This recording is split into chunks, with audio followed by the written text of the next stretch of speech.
இன்றே டவுன்லோட் செய்து உங்கள் ஃபேவரட் ஷோக்களை என்ஜாய் பண்ணுங்க. என்னம்மா கோயிலுக்கு பசங்களெல்லாம் கூட்டிட்டு வந்திருக்க? சிவனுடைய அருள் பசங்களுக்கு கிடைக்கணும்னு வேண்டிக்கிறதுக்காக வந்தோம். அதான் அர்ச்சனை பண்ணிட்டு போறோம். நல்லதுமா. ஆருத்ரா நாட்டியாஞ்சலிக்காக ஆட போறீங்க. அதுக்கு முன்னோட்டமா இந்த நடராஜன் முன்னாடி சின்னதா ஆடி காட்டலாமே, ஏன்னா நாங்களும் பாப்போம்ல. அதுக்கு என்னங்கய்யா, ஆடிட்டா போகுது. இனியா, முதல்ல நீ வந்து ஆடு. சரிங்க மிஸ்.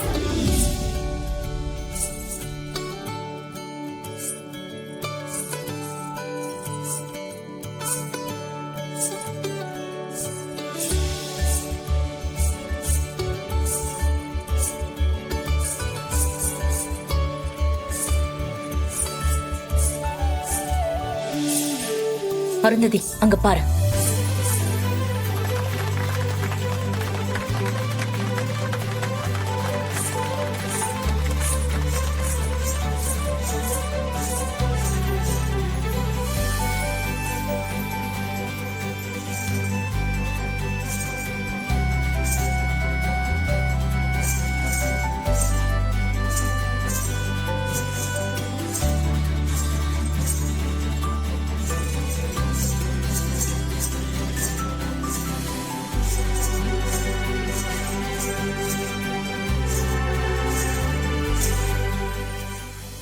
சின்ன அருந்ததி, இந்த பொண்ணு இப்படி ஆடுறா? சித்தி, அவ என்கிட்ட படிக்கும் போதே ரொம்ப நல்லா ஆடுவா. அதான் நல்லா ஆடிட்டு இருக்கா.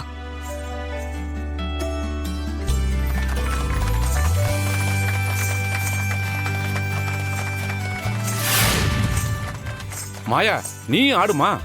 சரிங்க.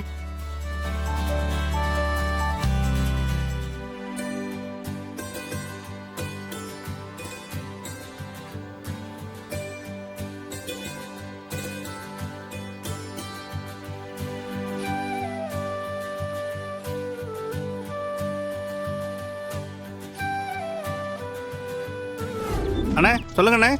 நான் அனுப்புன போட்டோ பாத்தியா? அந்த பொண்ணு பேரு ஸ்ருதி. போட்டோவை பார்த்துட்டேண்ணே. அந்த பொண்ணு வர வழியில தான் காத்துட்டு இருக்கேன். வந்த உடனே அடிச்சு தூக்கிடலாண்ணா அவளை. அவ வெளியே வரும்போது அடிச்சு தூக்கிடு. நான் பார்த்துக்கிறேண்ணே.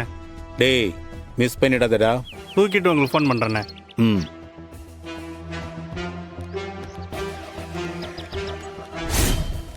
கோவில்ல நமக்கு நல்ல தரிசனம் கிடைச்சது. அந்த சிவனுடைய அருள் பரிபூர்ணமா நமக்கு கிடைச்சது. கோவில்ல நீங்க ஆடினதெல்லாம் ரொம்ப நல்லா இருந்தது. அங்க வந்திருந்த பக்தர்கள் எல்லாம் உங்களை எப்படி பாராட்டினாங்கன்னு பாத்தீங்கல்ல. காம்படிஷன்லயும் இதே மாதிரி ஆடினாலே போதும். கடவுள் முன்னாடி எப்படி நாம அர்ப்பணிப்போட ஆடணுமோ அந்த மாதிரி ஆடுங்க. அதுக்கான பலனை கடவுள் நமக்கு கண்டிப்பா கொடுப்பாரு. சரியா? சரி, எல்லாரும் கேர்ஃபுல்லா வீட்டுக்கு போங்க. ஸ்ருதி, பாய். சரிங்க மிஸ். வாங்க போலாம்.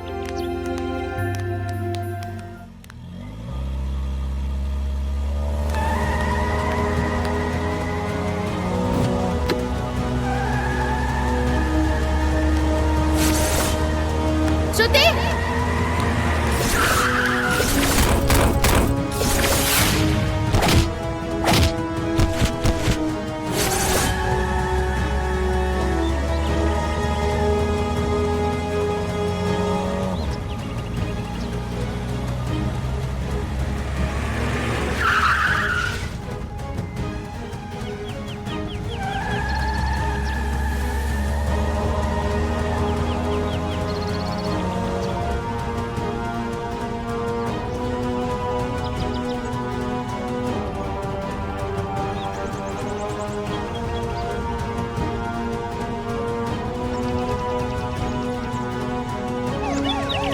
உயிருக்கு எந்த ஆபத்தும் இல்ல. தலையிலயும் கால்லயும் பயங்கரமா அடிபட்டிருக்கு. பிளட் நிறைய லாஸ் ஆயிருக்கு. இன்னும் கான்சியஸ் வரல. அவங்களுக்கு ஸ்கேன், எக்ஸ்ரே எல்லாம் எடுத்து பார்த்தோம். பிராக்சர் எதுவும் இல்ல. அவங்களுக்கு கால்ல அடிபட்டதுனால கால்ல வீக்கம் இருக்கு. தலையில அடிபட்டு இருந்தாலும் எந்த பிரச்சனையும் இல்ல. பழையபடி எழுந்து நடக்கிறதுக்கு எப்படியும் 1 மாசமாச்சும் ஆகும்.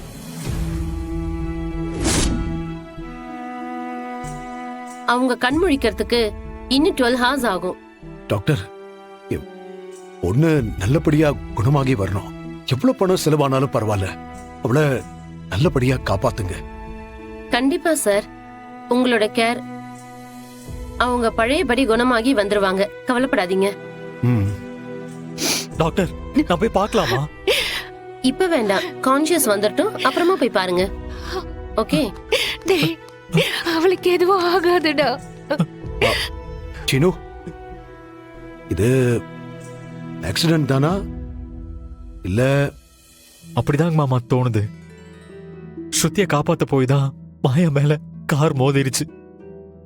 நான் இந்த கார்காரன் நிக்காம போயிருக்கானே, கார் நம்பரை நோட் பண்ணியா? ஆக்சிடென்ட் ஆனப்போ நாங்க இல்ல மாமா. இனிமேதான் அங்க போயிட்டு ஏதாவது சிசிடிவில பதிவா இருக்கான்னு பார்க்கணும் மாமா. சரி, மாயாவை பக்கத்துல இருந்து பாத்துக்க. நான் இன்ஸ்பெக்டருக்கு கால் பண்ணி பேசிட்டு வந்துடுறேன்.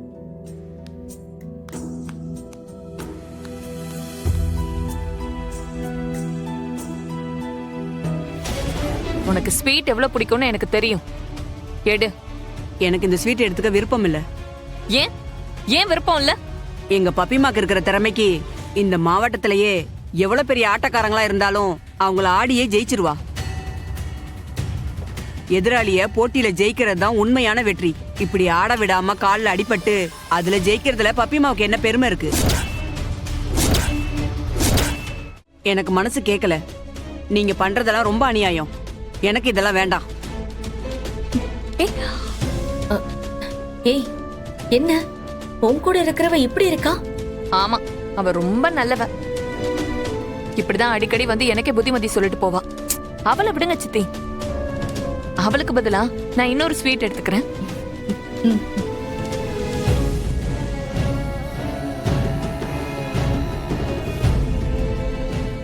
சித்தி, நீங்களும் ஸ்வீட் எடுத்து சாப்பிடுங்க.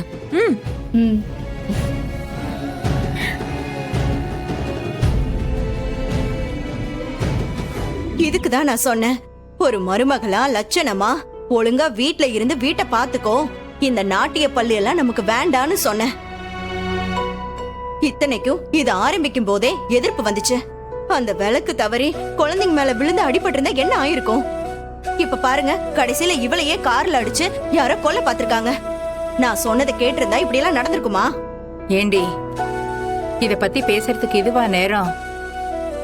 மாயா நல்லபடியா குணமாகி வரணும்னு நாங்கெல்லாம் கவலைப்பட்டுட்டு இருக்கோம். நீ என்னடானா பழைய பஞ்சாங்கத்தை பாடிட்டு இருக்க? அம்மா, நான் ஏதாவது சொன்னா என்ன பேச விடாம வாய் அடைச்சிடுங்க. ஐயோ, அண்ணன் உட்பட எல்லார்கிட்டயும் தான் நான் சொல்றேன். யாருமே நான் சொன்னதை காது கொடுத்து கேட்கல. இப்பவும் என்ன பேச விட மாட்டேங்கிறீங்க.